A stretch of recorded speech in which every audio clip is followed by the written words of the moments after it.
Hello नमस्कार साथियों, मैं आप सभी का भरपूर स्वागत करता हूं एग्री नॉलेज क्लासेज के डिजिटल प्लेटफॉर्म पर। साथियों, आज हम अध्ययन करने वाले हैं मानव पोषण के अंदर। आज हम पढ़ने वाले हैं कार्बोहाइड्रेट का जो हमने वर्गीकरण देखा था, उसके अंदर हम आज पहला वर्गीकरण देखने वाले हैं। आज के सेशन काफी महत्वपूर्ण होने वाला है, तो अपनी कमर कस लीजिए और अपने जो भी अस्त्र शस्त्र यानी कि आपका जो भी कॉपी पेन जो भी है वो साथ में लेकर बैठिएगा और इसके प्रॉपर नोट्स बनाते हुए चलिएगा। तो स्टार्ट करते हैं साथियों बिना किसी देरी के। मोनोसेकेराइड, तो हेडिंग डालना साथियों मोनोसेकेराइड। सबसे पहले हम यहाँ पर देखते हैं मोनोसेकेराइड के बारे में कुछ बातें हम देख चुके थे। मोनोसेकेराइड क्या होता है, इसके अंदर ग्लाइकोसाइड बंद होता है या नहीं होता, वो दो तीन बातें हम देख चुके थे। तो उन बातों को हम इग्नोर करेंगे और जो इंपॉर्टेंट जो बातें हैं जो हमने पिछले वाले सेशन में डिस्कस नहीं की थी उनके बारे में हम चर्चा करते हैं, ठीक है ना। तो हम सभी जानते हैं मोनोसेकेराइड क्या होता है। तो सबसे सरलतम मोनोसेकेराइड क्या होता है साथियों, सबसे सरलतम शर्करा होती है, सबसे सरलतम शर्करा है, ये हम सभी जानते हैं, ठीक ना। सबसे सरलतम शर्करा है। इसके अतिरिक्त मोनोसेकेराइड के और अंदर यदि हम बात करें तो इसके अंदर ग्लाइकोसाइडिक इसके अंदर ग्लाइकोसाइडिक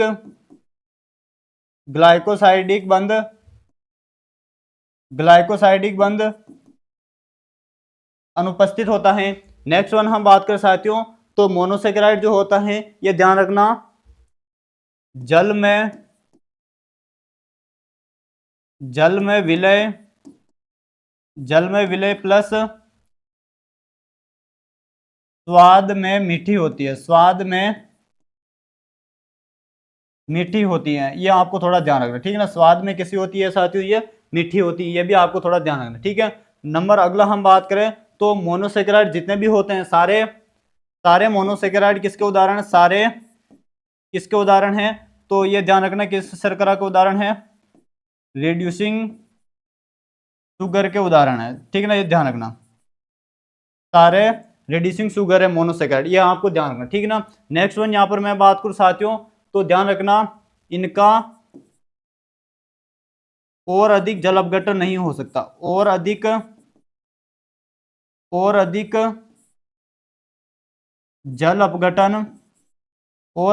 अपघटन नहीं हो सकता, ये ध्यान रखना, ठीक है ना। तो ये इसके 5 बिंदु है जो अपने को ध्यान रखना है। इन बिंदुओं के बारे में हमने पिछले वाले सेशन के अंदर भी डिस्कस किया था, ठीक है ना। तो एक तरह से ये अपना रिवीजन हो गया। अब यहाँ पर हेडिंग डालना साथियों मोनोसेकेराइड का वर्गीकरण। अब ये मोनोसेकेराइड का जो हम वर्गीकरण देखने वाले हैं, ये देखने वाले हैं साथियों हम कार्बन की संख्या के आधार पर, ठीक है ना। तो इसका यहाँ पर हम वर्गीकरण की बात करते हैं साथियों। वर्गीकरण किसका वर्गीकरण साथियों, मोनोसेकेराइड का यहाँ पर हम वर्गीकरण की बात करें तो यदि आपसे आधार पूछा जाए तो इसका आधार क्या होगा वर्गीकरण का, तो ध्यान रखना इसका आधार होगा अपने कार्बन की संख्या के आधार पर। किसके आधार पर साथियों, कार्बन की संख्या के आधार पर, कार्बन की संख्या के आधार पर इसका वर्गीकरण, ठीक है ना। अब इसको हम कार्बन की संख्या के आधार पर कितने भागों में विभाजित कर सकते हैं वो यहाँ पर हम देखते हैं, ठीक है ना। इससे संबंधित एक बात और मैं बता देता हूँ, मोनोसेकेराइड जो होता है इनका जो सामान्य जो सूत्र होता है वो होता है साथियों CH2O होता है। क्या होता है साथियों, CH2O होता है। और यहाँ पर कोष्टक के बाहर आ जाएगा अपने N आ जाएगा, क्या आ जाएगा, N आ जाएगा। और इसी सामान्य फॉर्मूले की सहायता से हम जितने भी अभी हम मोनोसेकेराइड के उदाहरण देखेंगे साथियों इन सब के फॉर्मूले बनाएंगे। तो अब अपनी कमर कस लीजिए। मोनोसेकेराइड के अंदर सबसे महत्वपूर्ण, सबसे सटीक और अधिकांश एग्जाम के अंदर जो प्रश्न पूछे जाते हैं, यहाँ पर मैं एक टेबल बनाऊंगा, उस टेबल के अंदर सारी की सारी मोनोसेकेराइड की कहानी हम समाप्त करेंगे। इसके कौन कौन से उदाहरण हैं उनकी कहानी समाप्त करेंगे और साथ ही साथ में उनके फॉर्मूले क्या होते हैं उनकी कहानी समाप्त करेंगे। तो कमर कस लीजिए, कॉपी पेन थोड़ी देर साइड में रख दीजिए और इसको बिल्कुल आसान तरह से समझ लीजिए, ठीक है ना। तो मैं यहाँ पर नेक्स्ट स्लाइड ले रहा हूँ और यहाँ पर मैं एक टेबल बना रहा हूँ, ठीक है ना। आप भी अपनी नोटबुक के अंदर जब भी ये इसके बारे में लिखें तो टेबल के फॉर्मेट में लिखना, ठीक है ना। हेडिंग वेडिंग हम पीछे की स्लाइड में डाल चुके हैं, हेडिंग हम सब पीछे की स्लाइड में डाल चुके हैं साथियों, ध्यान रखना, ठीक है ना। अब इसके अंदर अपने को कोई हेडिंग वेडिंग नहीं डालनी है। अब यहाँ पर सबसे पहले मैं इसके कितने साथियों 3 हिस्से करूंगा, ठीक है ना। 3 हिस्से कर रहा हूं इसके, आप भी नोटबुक के अंदर इसके 3 हिस्से कर लेना, ठीक है ना। इसके 3 हिस्से कर रहा हूं मैं। पहला हिस्सा ये वाला हो जाएगा, ठीक है ना, पहला हिस्सा, ठीक है ना। आप भी इसके 3 हिस्से कर लेना साथियों। ये इसका दूसरा हिस्सा, ठीक है, 3 हिस्से हो गए अपने पास में। और इसी के साथ में मैं इसको बीच में से दो भागों में और विभाजित कर रहा हूं, ठीक है ना। ये हो गए अपने कितने साथियों, टोटल 6 हिस्से हो गए। कितने हिस्से हो गए, 6 हिस्से हो गए। इस 6 डब्बों के अंदर अपने जितने भी मोनोसेकेराइड के उदाहरण है वो सब के सब उनकी सेवा यहाँ पर हम समाप्त करने वाले हैं। तो सबसे पहले हम किसकी सेवाएं समाप्त करते हैं, तो वो हो जाएगा, हमने जो वर्गीकरण का आधार माना है क्या साथियों, क्या माना है, कार्बन की संख्या के आधार पर। वर्गीकरण का आधार ध्यान रखना, इसी के आधार पर हम सबकी सेवाएं समाप्त करेंगे। तो पहला कौन सा है साथियों, कार्बन की संख्या के आधार पर जो आएगा उसका नाम हो जाएगा अपने यहाँ पर, उसका नाम हो जाएगा नंबर फर्स्ट। ए नंबर की यहां पर हम बात करें साथियों, ए नंबर की यहां पर हम बात करें, नंबर फर्स्ट पर हो जाएगा 3 कार्बन वाला। नंबर फर्स्ट पर कौन सा आ जाएगा साथियों, 3 कार्बन वाला, ठीक है। नंबर बी पर आ जाएगा अपने यहां पर 4 कार्बन वाला, ठीक है ना। 3 कार्बन वाला, 4 कार्बन वाला, इनको क्या कहते हैं सबके बारे में डिस्कस करेंगे। मैं जिस पॉइंट से चल रहा हूं उसी पॉइंट से आप भी चलना, ठीक है ना। नंबर सी की बात करूं साथियों मैं, तो नंबर सी पर हो जाएगा यहां पर अपने 5 कार्बन वाला, ठीक है ना। कितने कार्बन वाला साथियों, 5 कार्बन वाला, ठीक है। नंबर यहां पर डी की बात करें साथियों, तो नंबर डी पर आ जाएगा अपने 6 कार्बन वाला, 6 कार्बन वाला, ठीक है। नंबर ई की बात कर साथियों, यहां पर हम नंबर ई की बात करते हैं, तो ये हो जाएगा अपने 7 कार्बन वाला। कितने कार्बन वाला साथियों, 7 कार्बन वाला मोनोसेकेराइड। यानी कि इससे एक बात तो हमें पता चली है कि मोनोसेकेराइड जो है अधिकतम कहां तक जा सकते हैं, 7 तक जा सकते हैं, और भी आगे तक जा सकते हैं, लेकिन हमें केवल 7 कार्बन तक ही पढ़ना है, ठीक है। तो पहला पॉइंट तो ये है कि हमें कहां से स्टार्ट करना है, 3 से कहां तक जाना है, 7 तक जाना, ठीक है ना। अब यहां पर हम बात करें, ध्यान से सुनना, यहां पर मैं जो आपको बताने वाला हूं जानकारी, यहां पर जो मैं जानकारी बताने वाला हूं ध्यान से सुनना। मोनोसेकेराइड के अंत में यानी कि पूर्व लग्न के रूप में, ध्यान से सुनना, मोनोसेकेराइड जितने भी हैं, अब यहां पर बहुत सारे नाम बताऊंगा मैं, उन सभी के अंत में आपको क्या लगाना है, ओज शब्द लगाना है। क्या लगाना है, ओज शब्द लगाना, ठीक है ना, ये ध्यान रखना। क्या शब्द लगाओगे साथियों, सबसे लास्ट में क्या लगाना है आपको, ओज शब्द लगाना, ठीक है ना। तो अब 3 कार्बन वाला है, एक थोड़ा और मैं यहाँ पर अन्य जानकारी आपको दे देता हूं, इस तरफ देखना साथियों। ये मैं आपको हालांकि कई बार बता चुका हूं और बता रहा हूं आपको, अगर आपको कहीं पे मोनो शब्द दिखाई दे, सॉरी मोनो नहीं, यदि कहीं पर आपको संख्यात्मक रूप में यानी कि प्रतीक चिन्ह के रूप में अगर एक दिखाई दे साथियों, तो इसके लिए हम क्या शब्द काम में लेते हैं, मोनो शब्द काम में लेते हैं। क्या शब्द काम में लेते हैं साथियों, मोनो शब्द, ठीक है ना। अगर कहीं पर 2 दिखाई दे तो इसके लिए हम साथियों डाई शब्द काम में लेते हैं, या फिर इसके लिए हम बाई शब्द काम में लेते हैं, ठीक है ना। डाई या फिर बाई शब्द काम में लेते हैं, दोनों में से कोई सा भी ले सकते हैं। अगर 3 दिखाई दे तो इसके लिए हम ट्राई शब्द लेते हैं। अगर 4 दिखाई देता है तो उसके लिए हम टेट्रा शब्द काम में लेते हैं। अगर 5 दिखाई दे साथियों तो उसके लिए हम पेंटा शब्द काम में लेते हैं। अगर 6 दिखाई दे तो उसके लिए हम हेक्सा शब्द काम में लेते हैं। क्या साथियों, हेक्सा, ठीक है। अगर 7 दिखाई दे उसके लिए, तो उसके लिए हम काम में लेते हैं, उसके लिए हम हेप्टा शब्द काम में लेते हैं। क्या लेते हैं साथियों, हेप्टा, ठीक है ना। इस तरह से काम में लेते हैं। तो अपना 7 तक है तो अपना 7 तक ही जाना, 8 है तो ओक्ट हो जाएगा, 9 है तो नॉन हो जाएगा, 10 है तो डेक हो जाएगा, ठीक है ना। तो अपना 7 तक है तो ये 7 तक लेना, और शुभारंभ कहां से हो रहा है अपना, 3 से हो रहा है। अब इसके पीछे हमें क्या लगाना, मैंने आपको क्या बताया है, इन सभी के पीछे हमें क्या लगाना, ओज शब्द लगाना है। तो इधर देखो ध्यान से, 3 के पीछे यानी कि ट्राई, ट्राई के पीछे ओ ऐसी लगाएंगे, इसके पीछे ओ ऐसी लगाएंगे, तो ये क्या हो जाएगा साथियों, ट्रायोज। क्या हो जाएगा साथियों, ट्रायोज। इसी प्रकार ये हो जाएगा टेट्रोज, ये हो जाएगा पेंटोज, ये है जो हो जाएगा हेक्सोज, ये हो जाएगा अपना सेप्टोज, ठीक है ना। हेप्टोज या फिर इसी को हम बोल सकते हैं साथियों सेप्टा के नाम से भी जान सकते हैं, ठीक है ना। तो सेप्टोज या फिर हेप्टोज हो जाएगा, ठीक है ना। तो ऐसा ओज शब्द लगाना है इनके पीछे, ठीक है ना। तो अब यहाँ से एक और नया नाम निकल कर आया कि जो 3 कार्बन वाला जो होगा अपने पास में, XYZ कोई सा भी अपने पास में मोनोसेकेराइड मिलेगा, उसको हम संयुक्त रूप से क्या कहेंगे, तो उसे हम बोलेंगे, 3 कार्बन वाले को संयुक्त रूप से हम बोलेंगे साथियों ट्रायोज। क्या बोलेंगे साथियों, मैं एक एक पॉइंट ध्यान से बताता चल रहा हूं और सीक्वेंस से बताता चल रहा हूं ताकि आपको किसी भी प्रकार की कोई समस्या ना हो, ठीक है ना। समय 10 मिनट ज्यादा लगेगा, कोई दिक्कत नहीं, अगर एक बार चीज समझ में आ गई तो फिर जिंदगी भर इसका टेंशन अपने खत्म है, ठीक है ना। तो 3 कार्बन वाले जितने भी शर्करा होगी उनका जो ग्रुप होगा वो क्या कहलाएगा, ट्रायोज कहलाएगा। क्या कहलाएगा साथियों, ट्रायोज कहलाएगा, ठीक है ना। 4 कार्बन वाला क्या कहलाएगा, 4 के लिए हम क्या काम में लेते हैं, टेट्रा, तो ये कहलाएगा टेट्रोज कहलाएगा। क्या कहलाएगा साथियों, टेट्रोज कहलाएगा। ये क्या कहलाएगा साथियों? टेट्रोज कहलाएगा। क्या कहलाएगा? टेट्रोज कहलाएगा। ठीक है ना, ये ध्यान रखना। ये क्या कहलाएगा साथियों? ये कहलाएगा अपना टेट्रोज। ठीक है ना, ये ध्यान रखना। ये क्या कहलाएगा साथियों? टेट्रोज कहलाएगा। ठीक है, 5 कार्बन वाले की यहां पर हम बात करें साथियों, तो 5 कार्बन वाला क्या कहलाएगा? पेंटोज। 5 कार्बन वाला क्या कहलाएगा साथियों? पेंटोज कहलाएगा। क्या कहलाएगा? पेंटोज। 6 कार्बन वाला क्या कहलाएगा? हेक्सोज। क्या कहलाएगा साथियों? ये हेक्सोज कहलाएगा। ठीक है, 7 कार्बन वाला क्या कहलाएगा? या तो सेप्ट या फिर हेप्ट काम में लेता है, तो इसको हम कह सकते हैं क्या? सेप्टोज या फिर हेप्टोज। सेप्टोज या फिर हेप्टोज, जो आपको अच्छा लगे वो शब्द आप यहाँ पर काम में ले लीजिएगा। ठीक है ना, तो ये इस तरह से दूसरा जो पॉइंट होता है वो यहाँ पर कंप्लीट होता है।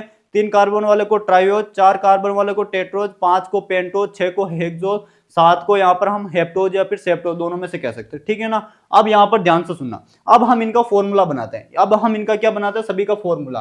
तो मोनोसेकेराइड का सामान्य सूत्र क्या होता है? सामान्य सूत्र हमें पता चल गया है।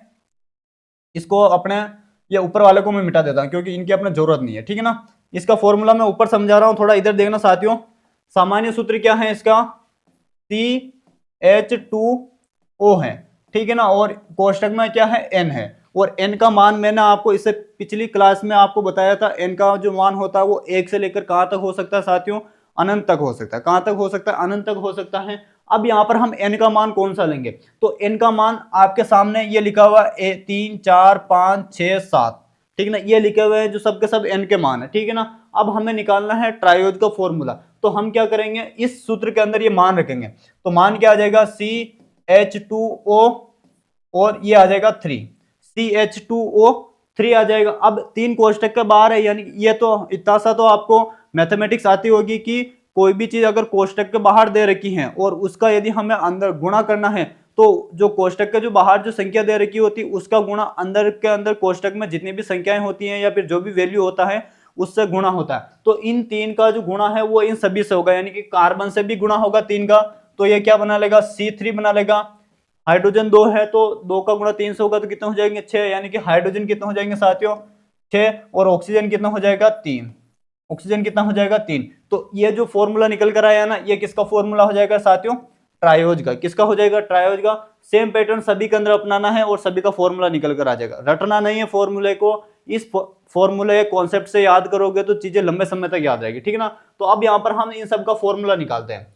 यहाँ पर हम बात करते हैं साथियों इसका फॉर्मूले की। यहाँ पर मैं बात करूं, सूत्र की बात करते हैं। यहाँ पर अगला जो अपना पॉइंट आ जाएगा वो क्या आ जाएगा साथियों? सूत्र। सूत्र की यहाँ पर हम बात करते हैं तो इसका सूत्र क्या हो जाएगा साथियों? 3 कार्बन वाला है। सामान्य सूत्र क्या है? इधर लिख रहा हूं मैं। सामान्य सूत्र CH2O है। ठीक है ना, ये है 3 का। यहाँ पर हम करेंगे तो C3H6O3, ये इसका सूत्र हो जाएगा। C3H6O3 ट्रायोज का फॉर्मूला हो जाएगा। 4 कार्बन वाले की यहाँ पर हम बात करते हैं साथियों। इसका जो सूत्र आ जाएगा वो क्या आ जाएगा? तो इसका सूत्र आ जाएगा अपने पास में 4 है तो C4H8O6। C4H8O6 इसका फॉर्मूला हो जाएगा। ठीक है ना, सॉरी O4। ठीक है ना, ये ध्यान रखना O4 आ जाएगा। ठीक है, 5 कार्बन वाले की यहाँ पर हम बात करें साथियों तो इसका जो सूत्र आ जाएगा वो क्या आ जाएगा? यहाँ पर C5H10O5। C5H10O5 इसका फॉर्मूला आ जाएगा। ठीक है ना, बिल्कुल सिस्टमेटिक ढंग से चल रहे हैं अपन, कोई जल्दबाजी नहीं है अपने को। ठीक है, नंबर 6 कार्बन वाले की यहाँ पर हम सूत्र की बात करें साथियों तो इसका सूत्र क्या आ जाएगा? फॉर्मूला आपके सामने है C6H12O6, ये इसका क्या हो जाएगा? फॉर्मूला हो जाएगा। ठीक है, 7 कार्बन वाले का यहाँ पर हम फॉर्मूले की बात करें साथियों तो इसका जो सूत्र हो जाएगा वो क्या हो जाएगा? C7H14O7, ये इसका फॉर्मूला हो जाएगा। ठीक है ना, तो फॉर्मूले सभी का कंप्लीट, एक फॉर्मूले से हमने सभी के फॉर्मूले बना लिए यहाँ पर। ठीक है, अब यहाँ पर हम थोड़ा और आगे बढ़ते हैं। अब यहाँ पर हम इनके उदाहरण की बात करते हैं। ठीक है ना, यहाँ पर हम इनके उदाहरण की बात करते हैं। अब यहाँ पर हम देखते हैं साथियों इनके उदाहरण। ठीक है ना, सबसे जो महत्वपूर्ण है साथियों वो इनके उदाहरण है, ध्यान रखिएगा। उदाहरण की बात करते हैं तो 3 कार्बन वाला जो अपने पास में जो का मोनोसेकेराइड आया है उसके अंदर 2 उदाहरण ध्यान रखना है आपको। कौन कौन से? एक तो याद रखना है PGAL। ठीक है, और एक याद रखना है आपको DHAP। इनका फुल फॉर्म क्या होता है तो वो मैं आपको आगे बताऊंगा, ठीक है ना। यहाँ पर थोड़ी जगह कम है इसलिए मैं यहाँ पर इनका शॉर्ट फॉर्म लिख रहा हूँ, ठीक है ना। PGAL इसका पूरा नाम होता है 3-फॉस्फोग्लिसरैल्डिहाइड, ठीक है ना, मैं आगे लिखाऊंगा, चिंता मत कीजिए। और DHAP का पूरा नाम होता है डाई हाइड्रोक्सी एसीटोन फॉस्फेट, ठीक है ना, ये ध्यान रखना। सबका जहां जहां पर शॉर्ट फॉर्म लिखा हुआ उन सबका पूरा नाम आगे में लिखाऊंगा, चिंता मत कीजिए, ठीक है ना। अब हम चलते हैं 4 कार्बन वाले के उदाहरण के ऊपर, ठीक है ना। इनके यहाँ पर हम उदाहरण की बात करें साथियों, तो 4 कार्बन के अंदर भी आपको 2 उदाहरण ध्यान रखना है। एक तो हो जाएगा साथियों इरिथ्री इरिथ्रोज, एक तो हो जाएगा साथियों इरिथ्रोज, और एक हो जाएगा साथियों इरिथ्री लोज। ध्यान रखना ये दोनों अलग अलग हैं, ध्यान से सुनना, ये दोनों अलग अलग हैं। फॉर्मूला दोनों का होता तो सेम, लेकिन दोनों अलग अलग मोनोसेकेराइड है, इरिथ्रोज और इरिथ्रीलोज। और इन दोनों के बारे में एक पॉइंट और आपको अतिरिक्त रूप से ध्यान रखना, ये अपने को कहां पर देखने को मिलता है, ये दोनों कहां पर देखने को मिलता है, तो ये देखने को मिलता है साथियों अपने को C3 चक्र के अंदर। कहां पर देखने को मिलता है साथियों? C3 चक्र के अंदर। यानी कि मैंने जब आपको फोटोसिंथेसिस पढ़ाया था साथियों, उसके अंदर मैंने डार्क रिएक्शन के अंदर 4 चक्र पढ़ाए थे आपको, C3 चक्र, C4 चक्र, केम साइकिल और C2 चक्र, ये 4 चक्र पढ़ाए थे। उसमें से जो अपना जो C3 जो चक्र होता है ना, उसके अंदर ये दोनों 4 कार्बन वाले यौगिक अपने को देखने को मिलते हैं, जो आपको थोड़ा ध्यान रखना, ठीक है। अब हम थोड़ा नेक्स्ट आगे बढ़ते हैं। अब आगे देखते हैं हम 5 कार्बन वाला, और 5 कार्बन वाले में कौन कौन से आ जाएंगे इसके उदाहरण। तो इसके उदाहरण इंपॉर्टेंट है, कौन कौन से आ जाएंगे इसके उदाहरण। एक तो आ जाएगा अपने यहाँ पर राइबोज, क्या आ जाएगा साथियों, तो राइबोज, एक तो आ जाएगा इसके अंदर राइबोज, ठीक है। ये ध्यान रखना, जो अपना न्यूक्लिक एसिड जो होता है ना, DNA और RNA, उसके अंदर ये राइबोज शर्करे होती है, ठीक है ना, ये ध्यान रखिएगा। दूसरा यहाँ पर हम बात करें, यहाँ पर आ जाएगा एक जाइलुलोज, ठीक है ना, जाइलुलोज। और एक आ जाएगा इसके अंदर साथियों राइबोज जाइलुलोज, और एक इसके अंदर ध्यान रखिएगा आप, एक इसके अंदर ध्यान रखना राइबोज जाइलुलोज, और एक इसके अंदर ध्यान रखिएगा आप राइबुलोज, ठीक है ना, राइबुलोज, ठीक है ना, ये ध्यान रखिएगा। 3 इसके अंदर ध्यान रखना, राइबोज जाइलुलोज और राइबुलोज, ठीक है ना, ये 3 इंपॉर्टेंट है जो आपको ध्यान रखना है, ठीक है ना। अब यहाँ पर हम बात करते हैं नंबर डी की बात करते हैं, इसके अंदर कौन कौन से उदाहरण हमको ध्यान रखना है। तो इसके अंदर पहला जो उदाहरण आ जाएगा वो आ जाएगा साथियों ग्लूकोज, क्या आ जाएगा साथियों, ग्लूकोज। दूसरा आ जाएगा इसके अंदर फ्रक्टोज, दूसरा आ जाएगा फ्रक्टोज।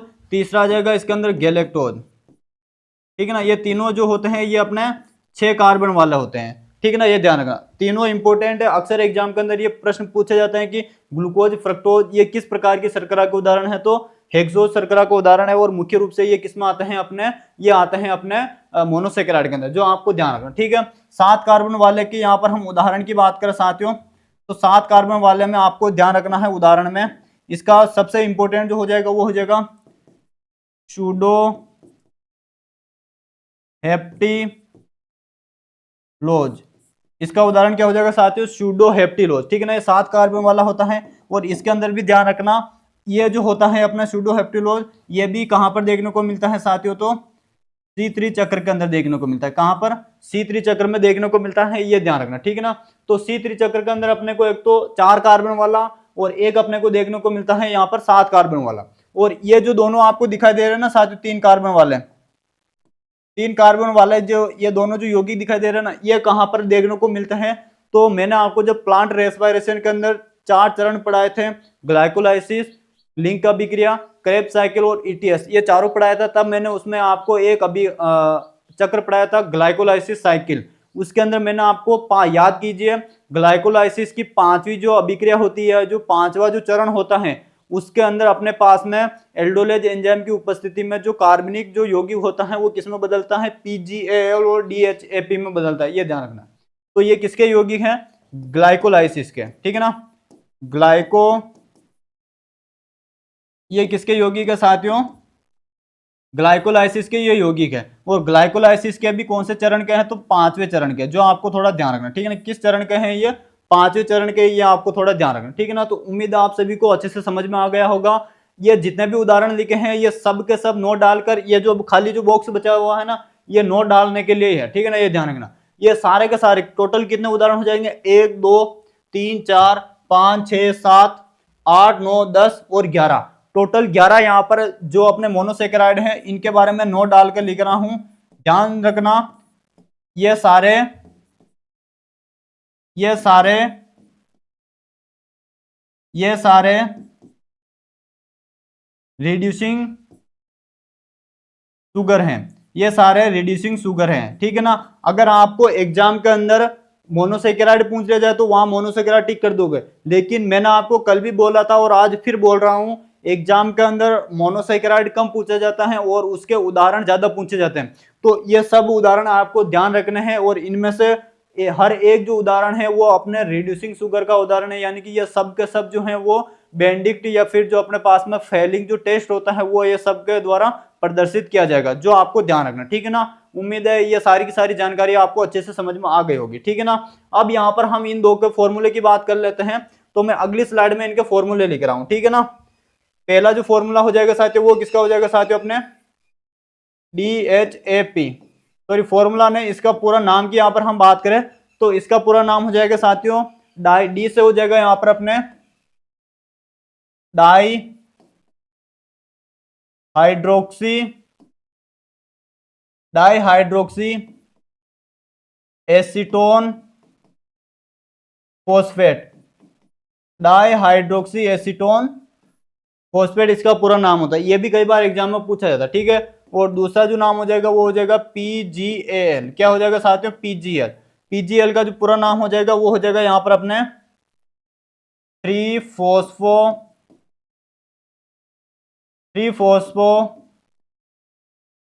ग्लिसरेल्डिहाइड, 3-फॉस्फोग्लिसरेल्डिहाइड ये इसका पूरा नाम होता है, ठीक है ना। तो नाम मैंने बता दिया, उदाहरण मैंने बता दिया, ठीक है ना। इसको हमने 4 अलग अलग चरण में कंप्लीट किया है, मैं याद रखने का आपको तरीका बता रहा हूँ, ठीक है ना। जिस फॉर्मेट में मैंने बताया, पहला आपको केवल और केवल याद रखना है 3 कार्बन वाला 4 कार्बन वाला, इससे याद रखना, ठीक है। फिर 3 कार्बन वाले को क्या ट्राइयो, 4 को टेट्रो, ऐसे कहे याद रखना, ठीक है। फिर इनका सूत्र कैसे निकालेंगे, तो कॉमन फॉर्मूला आपके पास में है और उसका मान भी आपको पता है, उसके अकॉर्डिंग निकाल लेना। फिर मुख्य रूप से जो इंपॉर्टेंट जो एग्जांपल है वो आपको ध्यान रखना है, और इसमें से भी मैं बता देता हूं प्रतियोगी परीक्षा की दृष्टि में सबसे महत्वपूर्ण कौन कौन से हैं। तो इसके अंदर ध्यान रखना, सबसे जो महत्वपूर्ण निकल कर आता है वो एक तो निकल कर आता है अपने 6 कार्बन वाला, ठीक है ना। एक तो 6 कार्बन वाला, एक 3 कार्बन वाला, ठीक है ना। हालांकि याद तो आपको सभी को रखना है, जैसे मैं याद रख रखा हूं, ठीक है ना।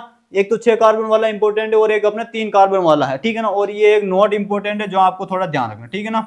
बाकी याद जहां तक पॉसिबल हो पूरे ही कर लेना।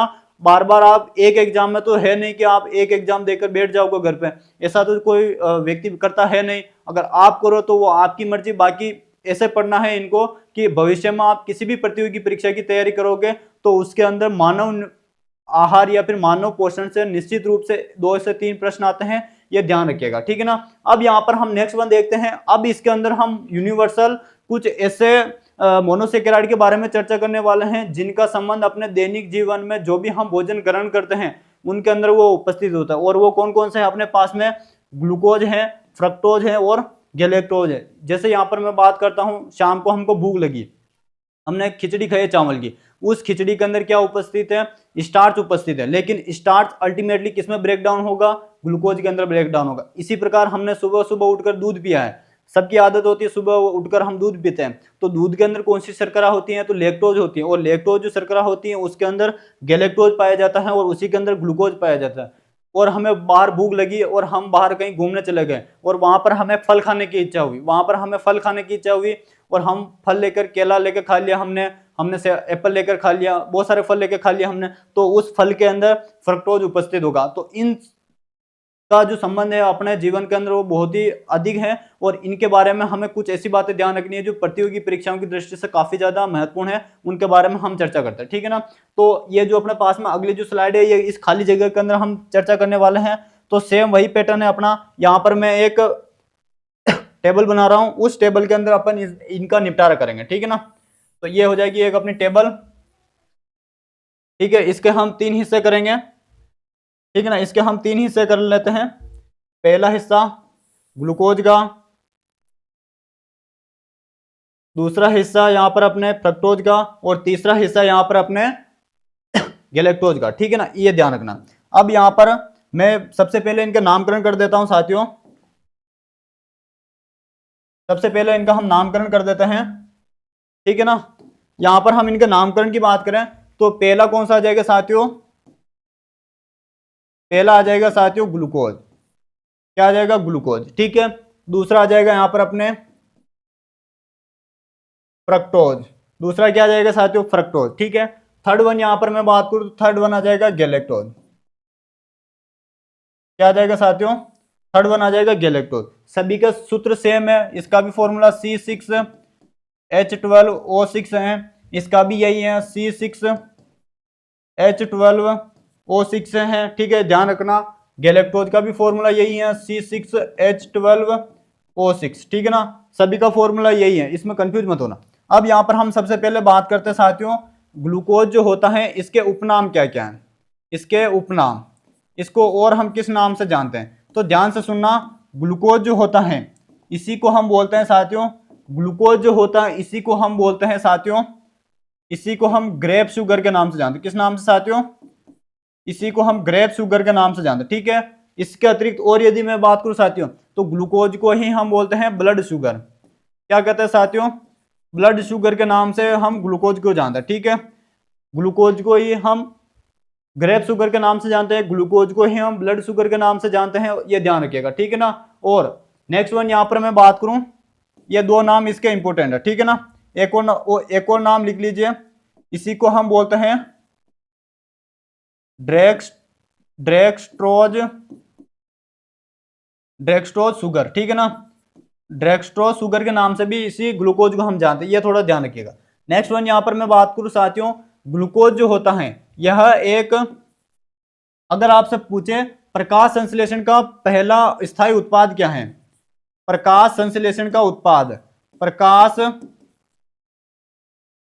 संश्लेषण का उत्पाद है ये, ठीक है ना, ये ध्यान रखना। अगर आपसे पूछे कि प्रकाश संश्लेषण में उत्पाद कौन सा बनता है पहला, तो वो कौन सा बनता है साथियों, ग्लूकोज बनता है, ठीक है ना। जो जो यहाँ पर पॉइंट बता रहा हूँ वो परीक्षा की दृष्टि से अति महत्वपूर्ण है, ठीक है। अगला यहाँ पर मैं पॉइंट की बात करूँ साथियों तो ध्यान रखना, ग्लूकोज प्रकाश संश्लेषण का उत्पाद तो है ही है, साथ ही साथ में यह प्रथम श्वसनीय पदार्थ भी है, प्रथम श्वसनीय पदार्थ भी है, यह ध्यान रखना। प्रथम श्वसनीय पदार्थ का शाब्दिक अर्थ होता है यहाँ पर, यदि हमें त्वरित ऊर्जा चाहिए, यानी कि मान लीजिए कोई व्यक्ति बहुत ज्यादा बीमार हो चुका है और उसे हमें त्वरित रूप से या फिर इमीडिएट फॉर्मेट में एनर्जी देनी है, तो उसके लिए हमें ग्लूकोज की जरूरत पड़ेगी। और अक्सर अस्पताल में आपने देखा होगा कि जो कोई भी व्यक्ति खाट पकड़ कर बैठा है या फिर खाट पर लेटा है, अगर उसे हमें त्वरित ऊर्जा देनी है तो डॉक्टर क्या करेगा, ग्लूकोज की बोतल चढ़ाएगा और उसी ग्लूकोज की बोतल के अंदर वो आएगा और इंजेक्शन लगाकर चला जाएगा। जो भी उसको बीमारी है व्यक्ति को, उसके लिए जो भी दवाई या फिर जो भी इंजेक्शन सुटेबल होता है वो उस ग्लूकोज की बोतल में आता है डॉक्टर, और उसमें लगाकर चला जाता है, ठीक है ना, ये ध्यान रखना। तो ये एक तरह का प्रथम श्वसनीय पदार्थ होता है जिससे हमें त्वरित ऊर्जा मिलती है, ध्यान रखना। तो त्वरित ऊर्जा के लिए उपयुक्त, त्वरित ऊर्जा प्राप्त, त्वरित ऊर्जा हमको प्राप्त होती है, ये ध्यान रखना, ठीक है ना। अब यहाँ पर हम बात करते हैं साथियों, ये जो ग्लूकोज जो होता है इसको हम कहाँ से प्राप्त कर सकते हैं, इस ग्लूकोज को हम कहाँ से प्राप्त कर सकते हैं, तो ध्यान रखना इसको। एक और बात इसके अंदर ध्यान रखना, मैं यहाँ पर आपको ऐसे बोलकर बता रहा हूँ, जितने भी फल हैं, जितने भी फल वृक्ष हैं या फिर जितने भी फल वृक्षों के उत्पाद जो फल होते हैं उनके अंदर अधिकांश मात्रा में जो ये जो शुगर पाई जाती है वो फ्रक्टोज होती है। लेकिन अंगूर एकमात्र ऐसा फल वृक्ष कह दीजिए या फिर फल है जिसके अंदर केवल और केवल क्या पाई जाती है, ग्लूकोज पाया जाता है, ये ध्यान रखिएगा, ठीक है ना। इसलिए इसको हम ग्रेप शुगर के नाम से जानते हैं, ये थोड़ा आपको ध्यान रखना, ठीक है ना। नेक्स्ट वन यहाँ पर मैं बात करूं, इसको हम कहां से प्राप्त कर सकते हैं साथियों, तो इसको हम सुक्रोज हो गया, ठीक है ना, सुक्रोज हो गया, सुक्रोज हो गया, इसके अतिरिक्त इसको हम लैक्टोज, आदि से प्राप्त कर सकते हैं, ठीक है ना। ये अब इनको हम सुक्रोज और लैक्टोज इनसे प्राप्त कर सकते हैं, जो आपको ध्यान रखना, ठीक है ना। तो सुक्रोज और जो लैक्टोज जो होता है ये आगे जाकर जो ब्रेक डाउन होते हैं वो दो अलग अलग 6 कार्बन वाले यौगिकों में टूटते हैं, जिसमें सुक्रोज में एक तो ग्लूकोज होता है, वो लैक्टोज के अंदर भी एक ग्लूकोज होता है, जो आपको ध्यान रखना, ठीक है ना। तो ये 4-5 बातें हैं जो आपको पता होनी चाहिए, किससे संबंधित, ग्लूकोज से संबंधित, ठीक है। अब यहाँ पर हम थोड़ा आगे बढ़ते हैं, अब हम लौट कर चलते हैं अपने फ्रक्टोज के अंदर। किसके अंदर साथियों? फ्रक्टोज। तो फ्रक्टोज की यहाँ पर हम साथियों बात करें सबसे पहले, तो फ्रक्टोज के अंदर ध्यान रखना इसके उपनाम, इसके उपनाम की यहाँ पर हम बात करें साथियों, तो फ्रक्टोज को हम हनी शुगर के नाम से जानते हैं। किस नाम से? पहला इसके अंदर पॉइंट आएगा वो क्या हो जाएगा, इसको हम हनी शुगर के नाम से जानते हैं। किस नाम से जानते हैं साथियों? हनी शुगर के नाम से इसको जानते हैं, ठीक है ना। हनी शुगर क्यों कहा जाता है? क्योंकि जो मधुमक्खी का जो छत्ता होता है साथियों, उसके अंदर सर्वाधिक मात्रा में जो शुगर पाई जाती है वो होती है अपने फ्रक्टोज, और भी होती है लेकिन सर्वाधिक मात्रा में फ्रक्टोज होती है, इसीलिए इसको हनी शुगर कहते हैं। इसी को हम फ्रूट शुगर के नाम से जानते हैं। इसी को किस नाम से जानते हैं साथियों? हम इसी को हम फ्रूट शुगर के नाम से जानते हैं। ये आपको थोड़ा पता होना चाहिए, ठीक है ना। तो ये दो नाम इंपोर्टेंट है, ये ध्यान रखना। और फ्रक्टोज के बारे में ये कहा जाता है, इसको हम लेव्युलोज शुगर के नाम से भी जानते हैं। किस नाम से साथियों? लेव्युलोज शुगर कहते हैं, ठीक है ना, ये ध्यान रखना। इसको लेव्युलोज शुगर के नाम से भी जाना जाता है, ये आपको पता होना चाहिए, ठीक है। नेक्स्ट वन यहाँ पर मैं बात करूं साथियों, फ्रक्टोज को हम कहां कहां से प्राप्त कर सकते हैं? तो इसको हम मुख्य रूप से प्राप्त कर सकते हैं साथियों सुक्रोज से। एक तो इसको हम प्राप्त कर सकते हैं साथियों किससे? सुक्रोज से प्राप्त कर सकते हैं, क्योंकि सुक्रोज जो ब्रेक डाउन होता है वो होता है अपने ग्लूकोज और फ्रक्टोज के अंदर ब्रेक डाउन होता है, ये थोड़ा ध्यान रखना, ठीक है। और इसको हम कहां से प्राप्त कर सकते हैं साथियों? तो इसको हम इनुलिन से प्राप्त कर सकते हैं। कहां से? इनुलिन से, ठीक है ना। इनुलिन क्या होता है? तो ये फ्रक्टोज का बहुलक होता है, ठीक है ना। फ्रक्टोज का बहुलक, ये ध्यान रखिएगा, ठीक है ना। ये फ्रक्टोज का बहुलक होता है, ठीक है ना। फ्रक्टोज का बहुलक इनुलिन होता है, ये ध्यान रखना, ठीक है। तो ये फ्रक्टोज के बारे में 2-3 बातें हैं अपने को पता होनी चाहिए। अब हम आगे बढ़ते हैं साथियों, अब हम डिस्कस करते हैं किसके बारे में? अब हम यहाँ पर चर्चा करते हैं साथियों गैलेक्टोज के बारे में। तो गैलेक्टोज के यहाँ पर सबसे पहले हम उपनाम की बात करें साथियों, तो इसके अंदर जो पहला जो उपनाम निकल कर आता है अपने पास में, वो हो जाएगा, इसको हम बोलते हैं ब्रेन शुगर के नाम से जानते हैं। किस नाम से जानते हैं साथियों? इसको हम ब्रेन शुगर के नाम से जानते हैं। इसको ब्रेन शुगर क्यों कहा जाता है? अक्सर आपने देखा होगा बचपन के अंदर, या फिर हमारे टाइम पे, तो हमें तो इतनी अपनी जो याद, बचपन की जो यादें हैं वो इतनी याद नहीं है, लेकिन अक्सर आपने आपके मम्मी पापा या फिर आपके जो भी बड़े भाई बहन हैं उनके मुंह से एक अक्सर कहते हुए सुना होगा कि बचपन में तू बहुत धमाल मस्ती करता था, बहुत लड़ाइयाँ करता था, आसपास के जितने भी पड़ोसी हैं वो सब तेरे से परेशान रहते थे। ये अक्सर आपने ऐसा कहते हुए सुना होगा। तो और उस कंडीशन में या फिर उस दौर में आपने ऐसा भी आपके भाई बहन से कहते हुए सुना होगा कि तू जो बचपन में जब था तब तेरी जो बुद्धि जो थी वो बहुत ही ज्यादा शार्प थी, या फिर बहुत ज्यादा तू इंटेलिजेंट था, लेकिन अभी पता नहीं तेरे को क्या हुआ है कि बचपन में तेरी यादाश्त कैसी थी और अभी तेरी यादाश्त कैसी है। और वो जो यादाश्त में जो परिवर्तन आता है वो किसकी वजह से आता है? तो गैलेक्टोज की वजह से आता है, ठीक है ना। अगर बचपन में या फिर अभी वर्तमान परिदृश्य में बात करें तो आजकल की जो जनरेशन है जो अभी छोटी उम्र में है, उनके अंदर आपको एक कॉमन पॉइंट ये देखने को मिलता है, वो छोटी अवस्था में होने के बावजूद भी वो बहुत ज्यादा इंटेलिजेंट होते हैं। जो बड़े काम नहीं कर सकते वो छोटे करके दिखा देते हैं। तो अगर कोई व्यक्ति या फिर छोटा बच्चा अगर ऐसा कर रहा है तो समझ लीजिए कि उसके मस्तिष्क के अंदर लैक्टोज जो है वो सफिशियंट है, या फिर वो उसके उच्चतम स्तर पर है। और ध्यान रखना, ये जो गैलेक्टोज जो होता है ये मस्तिष्क का विकास करता है, इसीलिए इसको हम ब्रेन शुगर के नाम से जानते हैं, ठीक है ना। तो ये इसका मुख्य काम हो जाएगा, ये ध्यान रखिएगा।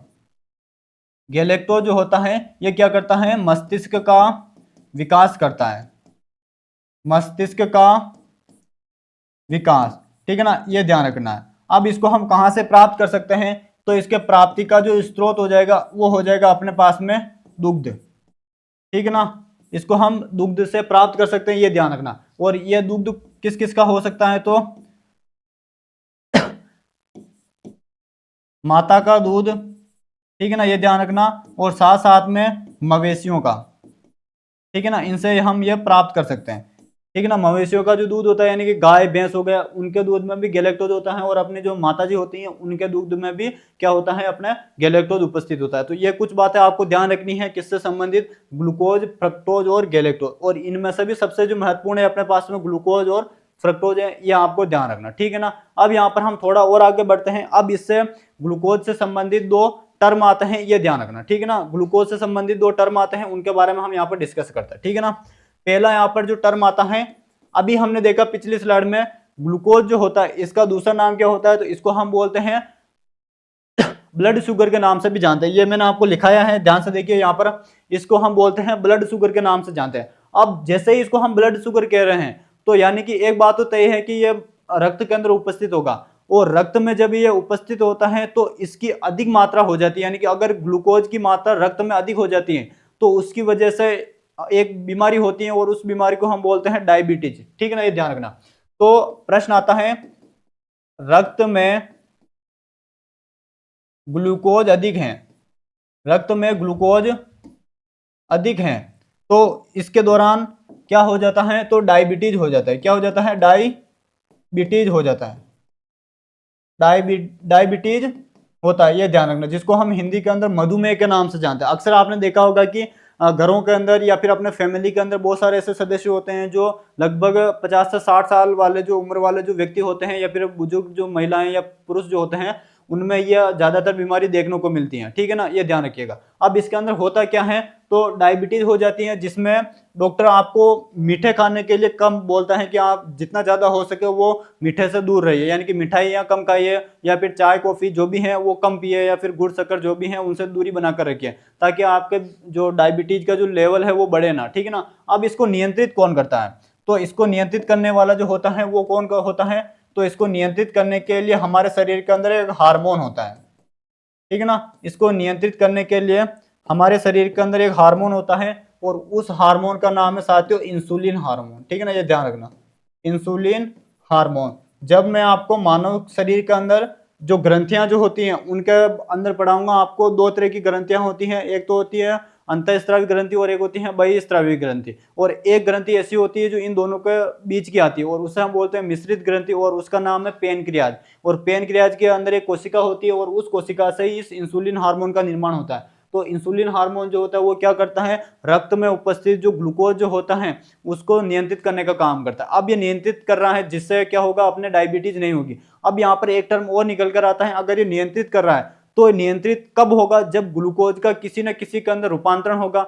यही तो वो बताना चाह रहा है, ये नियंत्रित हो रहा है, यानी कि अगर ऐसे ही बढ़ता रहा तो डायबिटीज हो जाएगा। अगर किसी व्यक्ति का डायबिटीज नहीं हो रही है, तो हम रोज रोटी खाते जा रहे हैं और उसके अंदर ग्लूकोज उपस्थित और वो डेली रक्त में जा रहा है, तो हमारे शरीर के अंदर कोई ना कोई एक ऐसी प्रोसेस होती है जो क्या करती है, ये ग्लूकोज को किस में कन्वर्ट कर देता है, किसी न किसी अन्य पदार्थ में कन्वर्ट कर देता है, ठीक है ना, ये ध्यान रखना। अब यहाँ पर हम देखते हैं, अगर हमें इंसुलिन या फिर डायबिटीज नहीं हो रही है, ध्यान से सुनो, अगर हमें डायबिटीज नहीं हो रही है, अब ये जो ग्लूकोज जो होगा ये किस में बदलेगा, इसका रूपांतरण होगा, ठीक है ना। अगर हमें डायबिटीज नहीं हो रही है, ध्यान से सुनना, यहाँ पर जो मैं कथन काम में ले रहा हूं, अगर हमें डायबिटीज नहीं हो रही है तो रक्त में उपस्थित जो ग्लूकोज जो होता है इसका रूपांतरण हो जाता है, इसका क्या हो जाता है, रूपांतरण हो जाता है, और उस रूपांतरण से जो पदार्थ बनता है उसको हम बोलते हैं ग्लाइकोजन बोलते हैं। क्या बोलते हैं साथियों, उसको हम ग्लाइकोजन बोलते हैं। क्या बोलते हैं साथियों, उसको हम ग्लाइकोजन कहते हैं।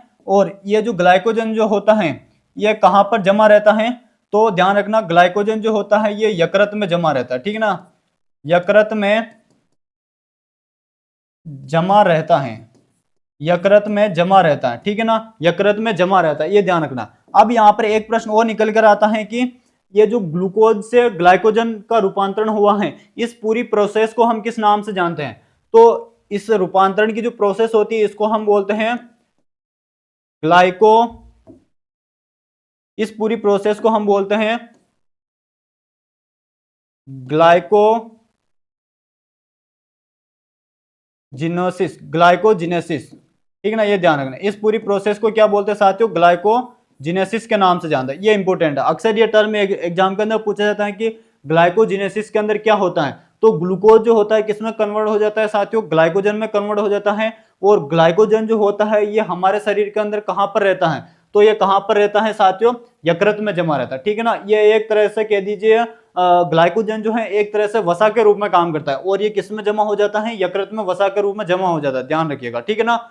और जब कभी भी हम उपवास करते हैं, या कोई भी आपको फैमिली में अक्सर आपने देखा होगा कि मम्मी पापा जो है वो उपवास रहते हैं या फिर व्रत रहते हैं, तो जब हम व्रत रहते हैं तब क्या होता है, यकृत में जमा जो ग्लाइकोजन जो होता है ये वापस किस में कन्वर्ट हो जाता है, ग्लूकोज में कन्वर्ट हो जाता है, और फिर हमें ऊर्जा देता है। तो ग्लूकोज का किस में, ग्लाइकोजन में कन्वर्ट होना क्या कहलाता है, रूपांतरण होना ग्लाइकोजेनेसिस कहलाता है, ठीक है ना, ग्लाइकोजेनेसिस कहलाता है।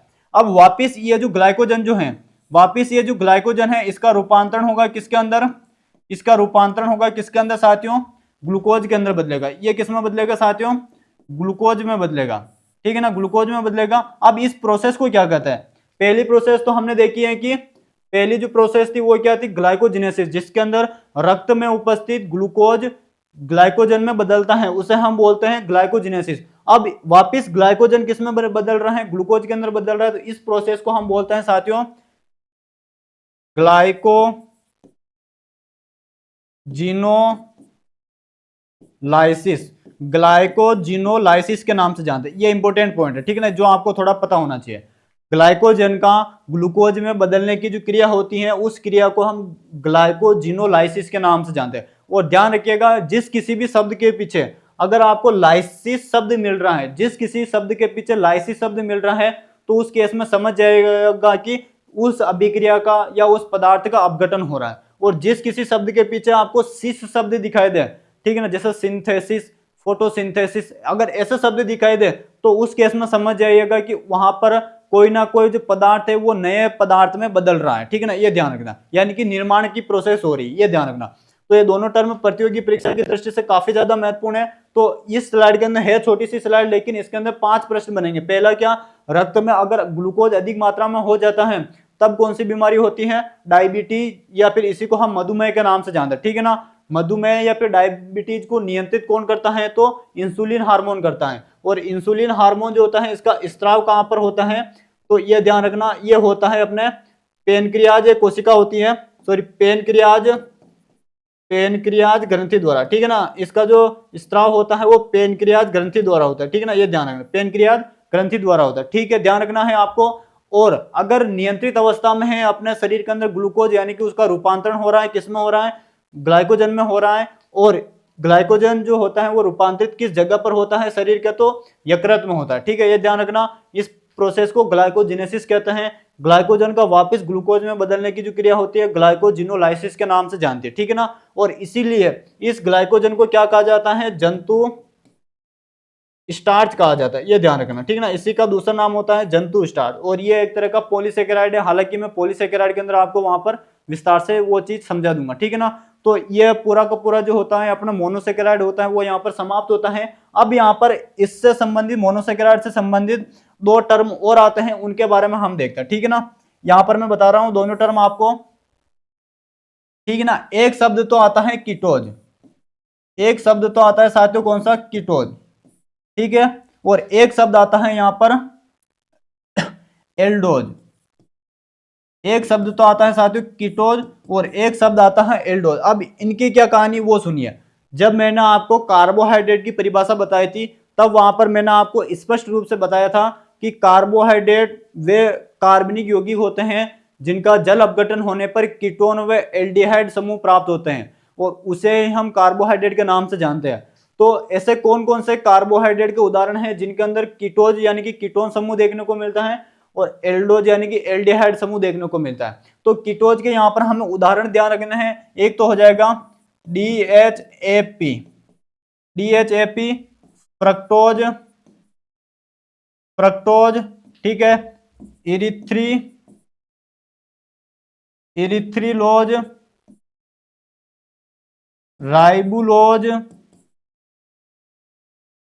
राइबुलोज आदि, ठीक है ना। ये 4 जो उदाहरण हैं ये किसके हैं, कीटोज के हैं, ठीक है ना, ये ध्यान रखना। एग्जाम में पूछा जा सकता है कि निम्न में से कौन सा उदाहरण कीटोज के अंतर्गत आता है, तो ये 4 उदाहरण आपको जानो, और भी होते हैं लेकिन ये सफिशिएंट आपके लिए, ठीक है।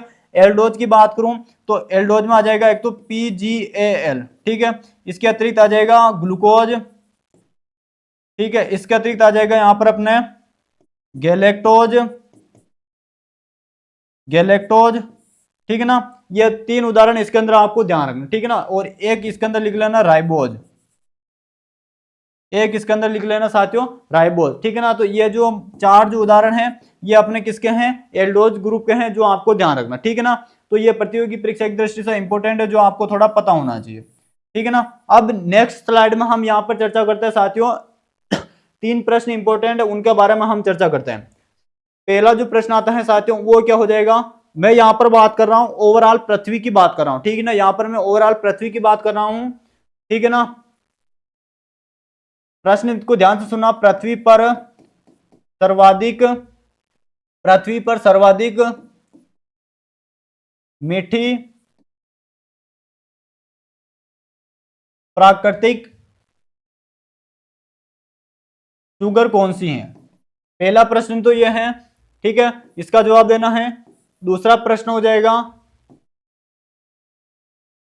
पृथ्वी पर सबसे कम मीठी प्राकृतिक शुगर है, उसका नाम बताना है अपने को। तीसरा प्रश्न हो जाएगा यहां पर,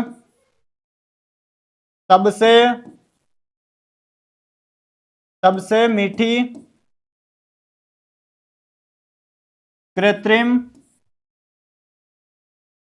शुगर कौन सी है। इन तीनों का जवाब देना, ठीक है ना। ये इंपॉर्टेंट प्रश्न है, तीनों के तीनों ये अक्सर एग्जाम के अंदर पूछे जाते हैं। पहला प्रश्न क्या है, पूरी पृथ्वी पर प्राकृतिक रूप से सबसे मीठी शुगर कौन सी है, प्राकृतिक रूप से सबसे मीठी शुगर कौन सी है, तो उसका नाम हो जाएगा फ्रक्टोज। क्या नाम हो जाएगा साथियों, फ्रक्टोज। फ्रक्टोज क्या नाम हो जाएगा साथियों, फ्रक्टोज। अब ये फ्रक्टोज कैसे है, तो आपने अक्सर देखा होगा कि फलों के अंदर जो सबसे अधिक मात्रा में जो मोनोसेकेराइड का प्रकार होता है वो कौन सा होता है, फ्रक्टोज होता है। और फल जो मीठे लगते हैं वो इसी की वजह से लगते हैं। इसी के साथ में मैंने आपको फ्रक्टोज के अंदर बताया था, इसे हम हनी शुगर के नाम से भी जानते हैं। यानी कि जो मधुमक्खी जो का जो छत्ता जो होता है उसके अंदर शहद मिलता है अपने को, और वो शहद बहुत ज्यादा मीठा होता है, और अगर हम एक बार उसको खा लेते हैं तो उंगलियां हम चाटते रहते हैं, उंगलियां हम चाटते रहते हैं। इसीलिए इस फ्रक्टोज को प्राकृतिक रूप से सबसे अधिक मीठी शुगर के रूप में जाना जाता है, ये ध्यान रखना। और पृथ्वी पर सबसे कम मीठी शुगर की यहां पर मैं बात करूं तो वो हो जाएगा यहां पर अपने गैलेक्टोज। क्या हो जाएगा साथियों, गैलेक्टोज। जो आपको थोड़ा ध्यान रखना है, क्या हो जाएगा साथियों, गैलेक्टोज। क्या हो जाएगा साथियों, गैलेक्टोज, ठीक है ना, ये ध्यान रखना। सबसे कम मीठी शुगर कौन सी है नेचुरल प्राकृतिक रूप से, तो वो हो जाएगी गैलेक्टोज। अब यहां पर पूछा है सबसे मीठी कृत्रिम शुगर कौन सी है, यानी कि मैन मेड कौन सी है, तो वो हो जाएगा थोमेटिन। क्या हो जाएगा साथियों, थोमेटिन। जो आपको थोड़ा ध्यान रखना, क्या हो जाएगा साथियों, थोमेटिन जो होती है सबसे मीठी कृत्रिम शुगर होती है, जो आपको थोड़ा ध्यान रखना, ठीक है ना। अब यहाँ पर नेक्स्ट बात करते हैं, ये थोमेटिन को प्राप्त कहां से किया जाता है। इसके लिए आपको 2-3 बिंदु ध्यान रखना है। इसको कहां से हम प्राप्त कर सकते हैं, तो एक जीवाणु आता है थोमेटोकोकस, थोमेटोकोकस, थोमेटोकोकस डेनियाई, थोमेटोकोकस डेनियाई जीवाणु से इसको प्राप्त किया जाता है, ठीक है ना। थोमेटोकोकस डेनियाई जीवाणु से इसको प्राप्त किया जाता है।